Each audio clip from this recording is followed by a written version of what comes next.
TopMedTalk. Hello and welcome to TopMedTalk. We are at the ANZCA meeting, the Australian New Zealand College of Anaesthetists and Faculty of Pain Medicine, their annual scientific meeting in Sydney, Australia. I'm Desiree Chappell, your host, and I'm joined by my co-host, Monty Mythen. Hello, Monty. Hi, Desiree. Did you say we are here? I did say we are here. Yeah. How are you there, Monty?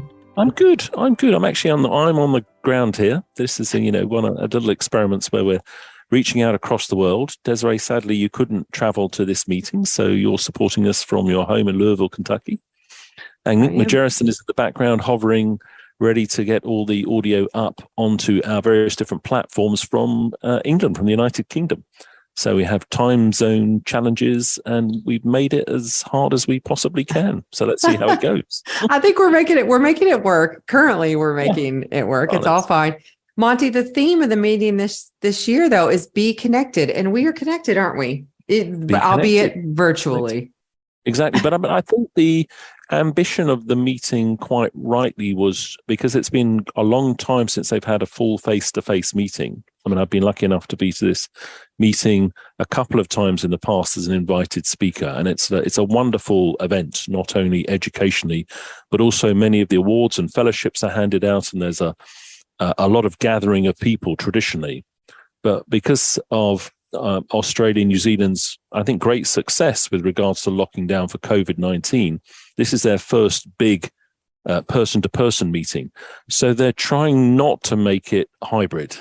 Yeah. If you should be. It's called sort of be connected, but it's come here and be connected. Mixed in with that is they've invited us and others to record interviews and make things accessible via various different routes. And that's what we're here to do.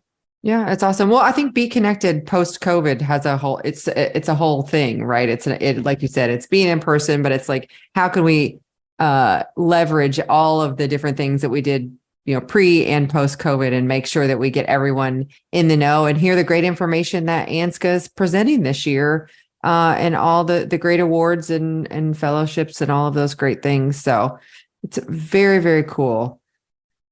Monty, we have a great lineup coming up. We'll talk more about that in just a little bit, but we wanted to first talk about our busy schedule this year. We got a lot going on, don't we? We do. I mean, we've got our main EBPOM meetings, evidence-based perioperative medicine. So in London in July, the tickets are on sale. They're selling very well, actually. I hope there's still some available if people want to come. EBPOM.org. EBPOM.org. Plug that. There's the World Congress of Prehabilitation. Yeah. So it's the second World Congress of Prehabilitation to be hosted in London. The last time it was the biggest ever EBPOM gathering, which is great, held at the British Museum. This year, we're back at the Institute of Education. Those people who've been coming to EBPOM over it's now 25 years will know the Institute of Education well. We've held more conferences there than anywhere else in Russell Square in the centre of London. And in parallel with that, we're having a POCI, a Perioperative Quality Initiative special. We're refreshing 3 of our previous guidelines. In parallel to the World Prehab Congress on the first 2 days, the Tuesday and the Wednesday, we're looking at fluid choice, intravenous fluid choice. Mm-hmm. We're looking at blood pressure thresholds. This has been a debate about whether 65 is the magic number. And we're looking at goal-directed therapy because at the meeting, we're anticipating getting the results of Optimize 2, the large 2,000-plus patient randomized control trial led by Professor Rupert Pearce and Mark Edwards, and they're promising to share the results of that with us on the Thursday morning. So a lot going on in London. That is, and Monty, TopMedTalk, we're going to be there, not only participating in the EBPOM meeting and POCI, but we will be doing our podcasts. We'll be doing some live streaming as well, yeah? Yeah, so on day 2, which is the Wednesday, that is when the POCI conclusions from behind closed doors gathering of experts in the field will make some recommendations about the fluids, the goal-directed therapy, and the blood pressure threshold. And then they'll bring that to an audience of about 100 people in the room, and they'll stress test those recommendations. At the same time, we, TopMedTalk, will be broadcasting free open access to the world. So if people have supporting opinions or opposite opinions or lukewarm opinions, they can share those with the caveat that they have to declare who they are and be prepared to go on camera if they have a counter view to the recommendations that are being proposed. So if they think that, the choice of fluid that's recommended is crazy, they're very welcome to express their opinions and see if they can turn the room, the world, to look at it a different way. But they've got to be prepared to name themselves and show themselves. Yeah, this can't be an anonymous Twitter post. No. You have to say, speak up. Well, that's awesome. I'm really super excited about that. I think it's really great for everyone to listen in on that. It's kind of like you said, it's like being in the room. You don't have to quite be there in person, but you still get a feel for what we're doing. So I think that's a great opportunity. And then on the Thursday, the late breaking news from the main auditorium. As always, you can buy a virtual ticket to attend EBPOM. Mm-hmm. So we'll be live streaming the main stage for an all 3 days, and that will be available on demand afterwards. But on the Thursday morning, the late breaking news will include the results of Optimize 2 and some other great studies. So we look forward to that as well. We're anticipating that will be published at the same time in a major journal. Don't have any updates yet on what that journal may not be, but that's what we're hoping for. So thank you very much to Rupert Pearce and the whole team for making that possibility. Hopefully it will become a reality. Yeah, that's exciting, Monty. And then we have our Dingle meeting happening in September. Tell us more about that. We do. So a couple of things that we're focusing on in the Dingle meeting. One of them is disasters. So we're having a look, because there have been a number of disasters around the world, including, those that happen in expected and unexpected places. And one of the things we're dealing with is some of the unexpected major flooding that's happened in the USA within the last 12 months. And one of our regular participants is going to give us a personal insight into the challenges of having, a well-resourced world suddenly taken down by a major flood, including taking out hospitals and power supplies, and the challenges of, what you do now the snakes are getting angry. So that we'll mix that in with experiences from elsewhere around the world through various different, challenges of low and middle income countries. So that's one component of it. We're going to have a focus session on the right heart, because the right heart POCI guidelines should be out by then.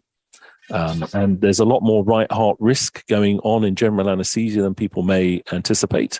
A lot more pulmonary hypertension happening than we thought about before.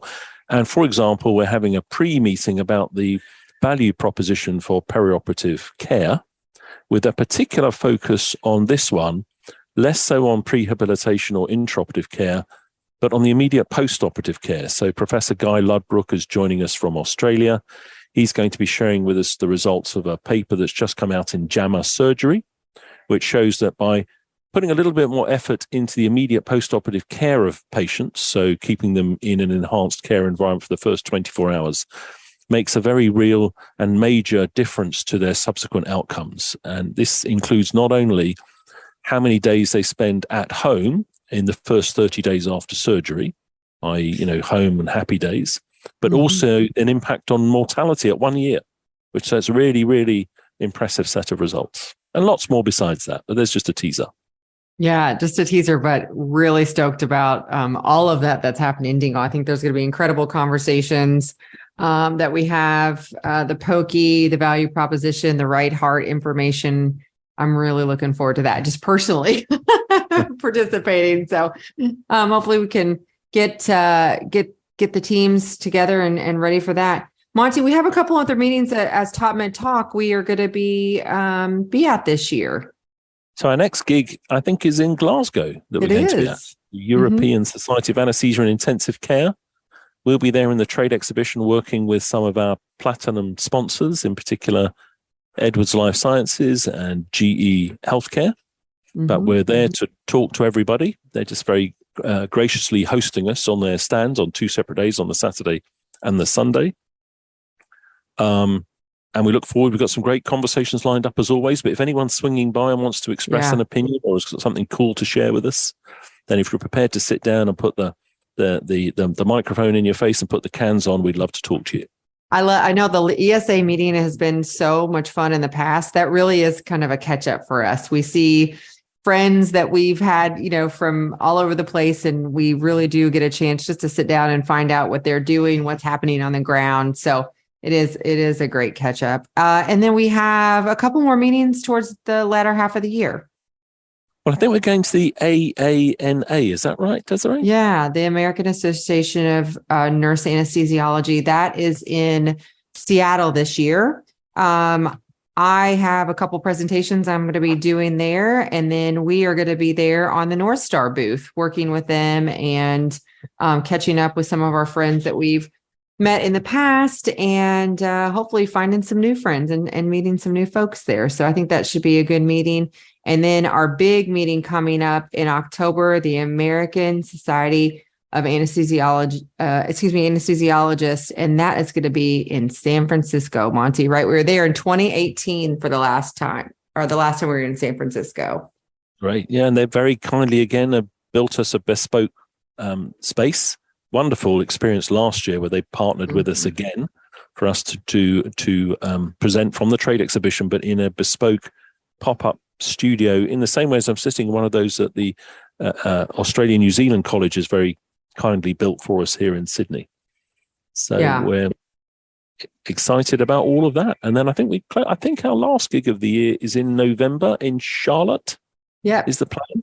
So another perioperative quality initiative along with a local meeting there organised by Providence Anaesthesia. I hope I'm getting this right, with the wonderful Vicky Morton. Yes, you are getting it right. Having a pre-meeting. It's our second stage of the value proposition for perioperative care. We've actually got a trilogy planned. We've got the one I mentioned in Dingle, which is sort of taking a Commonwealth country view on perioperative care and why it's got tremendous traction. We're then going to look at that again through the lens of the USA healthcare market and why some of us feel that perioperative care is not getting the same traction in the US marketplace at the moment for various different reasons that we're going to explore. And then the third part of the meeting is planned for the World Congress in Singapore next year, where we're going to turn around and recognize the fact that the vast majority of healthcare is provided in a less well-resourced world. And these ideas that we have, these fanciful ideas about from the moment of contemplation of surgery to full recovery, translating that into countries where there's not equal access to surgery might seem like a crazy conversation to have. But many of our colleagues working in that environment say, no, hang on a second. Simple things like exercise and nutrition prior to surgery can make a big difference. So let's not write that off as being something that can't work for the whole world. Let's take a positive attitude and say this can work for the whole world. Yeah, that's going to be wonderful. Just to explore all the differences. I think we've done a little bit of that, but I think that meeting in Singapore is going to be really cool. So, all right. Well, Monty, I am totally jealous that you are on the ground in Sydney, Australia, and I am not, but it's okay.